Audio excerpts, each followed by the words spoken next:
எதிர்த்து அங்க நாங்க கடிதமா உழைக்கி வெற்றி பெற செய்திருக்கோம். அவர் போய் எங்க கன்சென்ட்டே இல்லை, எனக்கு இந்த லெட்டர் 6 மணிக்கு போட்டு அதை போய் அடுத்தது போட்டுட்டு போறாருன்னா அவர் என்கிட்ட மாட்டுவார்ல. நாங்க கம்ப்ளைண்ட் கொடுத்தா ஆமா ஆமா இல்லையே, அது இல்ல. நான் லெட்டரை நான் கையெழுத்து போடல, நான் நேரம் இங்கதான் வந்துட்டு இருக்கேன். நான் எதை வச்சு சொன்னேன், இதே மாதிரி ஒரு லெட்டர் கொடுக்கப்பட்டிருக்கு, ஒன்னு அது போர்ஜரியா இருக்கும் அல்லது ஃபாஸ்ட் ட்ரேடிங் நடந்திருக்கிறதுக்கு வாய்ப்பு இருக்குன்னு சொன்னேன். நீங்க அவங்க சொல்றதை எடுத்துட்டு பேசுறீங்களா? அதை கையில அதை கட்ட கயிறு இருக்கு, அது இருக்குன்னு அதெல்லாம் அவர் போட்டோ இவ்வளவு நாள் கட்டிட்டு இருக்காரு, அதை வச்சு மாதிரி பண்ணலாம் வீடியோ. இன்னொன்னு, அந்த லெட்டர் உண்மைன்னா அந்த லெட்டரை அவங்க கொடுக்கலாம் கவர்னர்கிட்ட. இன்னொன்னு, அப்படியே இருந்தா நீங்க சொல்ற மாதிரி ஒரு வாதத்துக்கு உண்மைன்னா என்ன பேரம் நடந்திருக்கு, அதான் ஹாஸ்ட் ட்ரேடிங் சொல்றேன்.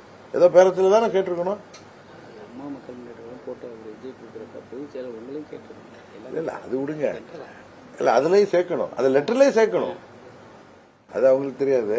அவங்க அதை லெட்டர் கொடுத்தாரேன்னு அது விஜய் பப்ளிஷ் பண்ணதெல்லாம் இவங்களும் அதை உண்மைன்னு நினைச்சிட்டு கேட்கறாங்க. அதை ஒரிஜினல் காப்பியை சொன்னீங்களா பிரதர், அதை வாங்கி கொடுங்க. இவர் கொடுத்த ஒரிஜினல் லெட்டர் அவங்கள்ட்ட தானே இருக்கணும். இவர் கொடுத்த லெட்டர் என் கன்சென்டோட கொடுத்ததா சொல்றாருல, அந்த கன்சென்ட்டுக்கு ப்ரூஃப் வேணும். அடுத்தது, என்ன பேசிஸ்ல கொடுத்திருப்பாரு? அவருக்கு சம்மந்தம் கிடையாது. அவர் ஒண்ணு இவருக்கு அத்தை பையனோ மாம பையனோ கிடையாது. எங்களுக்கு அவருக்கு எந்த தொடர்பும் கிடையாது. விஜய் நேரடியாக கூட இது வரைக்கும் பார்த்திருக்க மாட்டாரு.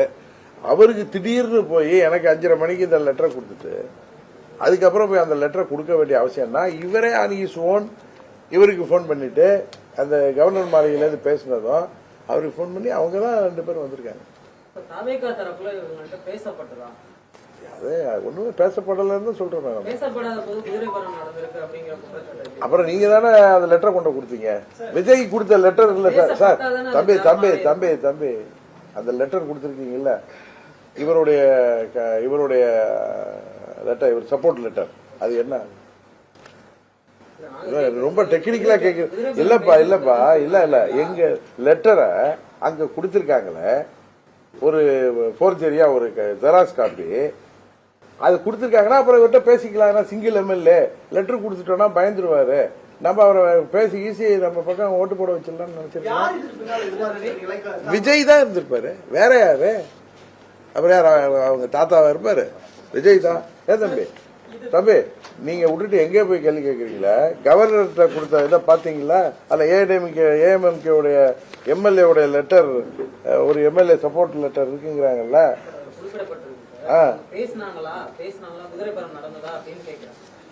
குதிரை பேரம் பண்றதுக்கு தான் ஒரு போர்ஜரி லெட்டர் கொடுத்திருக்காங்க. இல்ல நீங்க சொல்ற மாதிரி இவர் லெட்டர் கொடுத்திருந்தா ஏதோ பேரம் பேசிருப்பாங்களா அவர்கிட்ட? அப்படின்னா நீங்க பேரம் பேசுறியா இல்லையா? குதிரை பேரம் நடக்கும், அதனால எல்லாரும் சப்போர்ட்டை கொண்டாந்து கொடுன்னு கவர்னர் சொல்றது ரைட்டா தப்பா? நீங்க எல்லாம் ஊடகத்துல உட்காந்துட்டு அவர்கிட்ட 108 இருக்கு, நீங்க இங்கே அவங்கள்ட்ட ஆளை மார்ச் பண்ணணும். இனிமே இதே மாதிரி நபர்கள்ட்ட ஆளைய கொண்டாந்து காமின்னு தான் சொல்லணும். ஒரு கம்ப்ளைண்ட் கொடுத்திருக்காரு.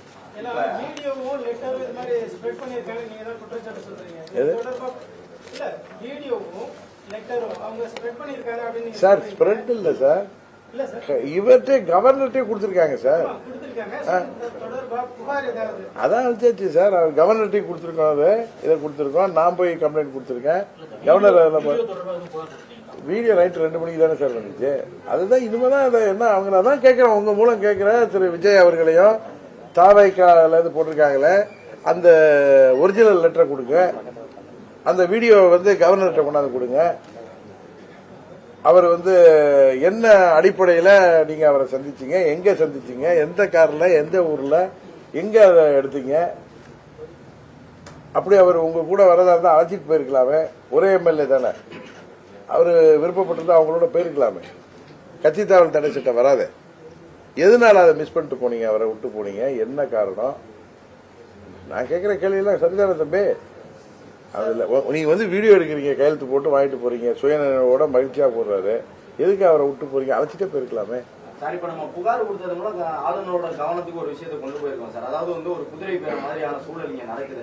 இதை அடிப்படையா வச்சு கவர்னர் இப்ப உதாரணத்துக்கு ஒரு 2 பேரோட ஆதரவோட விஜய் புதுசா கவர்னர் மாளிகைக்கு போகையில இல்ல சார் இங்க குதிரை பேரம் நடக்கிறதா எனக்கு தகவல் வந்திருக்கு, அதனால இப்போதைக்கு நான் எந்த முடிவு எடுக்க முடியாது, அதை பற்றி விசாரித்த பிறகுதான் நான் முடிவு எடுக்க முடியும்னு திருப்பி அனுப்புறதுக்கான வாய்ப்பு இருக்கு. அது நீங்க கவர்னருடைய ரெஸ்கியூரிட்டி பவர் அதெல்லாம் போய் நான் வாய்ப்பு இருக்கால நான் பதில் சொல்லிட்டு இருக்க கூடாது. இல்ல அதை மனசுல வச்சுதான் டிடிவி தினகரன் அவர்கள் புகார் கொடுத்திருக்காரு, இதுக்கு பின்னணியில வந்து பாஜக இருக்கலாம் அப்படிங்கிற மாதிரி ஒரு கருத்தை தாவேக்காக சொல்றாங்க. அப்பனா விஜய் அந்த லெட்டர் காமராஜோட பேர்ல ஒரு லெட்டர் இருக்குன்னு கொடுத்துருக்காரு ஜெராக்ஸ் காப்பி, அதோட ஒரிஜினல் கொண்டு கொடுக்கலாமே பிரதர். என்ன சார் எங்க தென்னை மரத்தில் நீங்க நேற்று மழை பெஞ்சது கூட பாஜக போல இருக்க. தம்பி தம்பி தம்பி நீங்க கேக்குறீங்க, நான் திருப்பி உங்களை கேக்குறேன். இது விஜய் கொடுத்த லெட்டர், அவர் நேற்று போய் நைட்டு ஜீன்ஸ் பேண்ட்ல போய் கொடுத்தாரு பக்கத்துல அவங்க தோழர்களோட. அந்த லெட்டர்ல ஏஎம்எம்கே 1 MLA ரெஃபரன்ஸ் அனெக்சர் ஜீன் இருக்கு, தெரியல அதை பாத்தீங்களா? அப்புறம் அந்த லெட்டர் யார் பிஜேபி சொல்லி கொடுத்தாரு அவரு? அவர் சொல்றது நீங்க பிஜேபியோட தூண்டுதல் அடிப்படையில எம்எல்ஏ இல்ல சார், இந்த லெட்டரை கொடுத்தோம் சார், எம்எல்ஏ அனுப்பிட்டு அவர் அழைச்சிட்டு போயிருக்க வேண்டியதானே. அந்த ஒரிஜினல் லெட்டர் எங்க?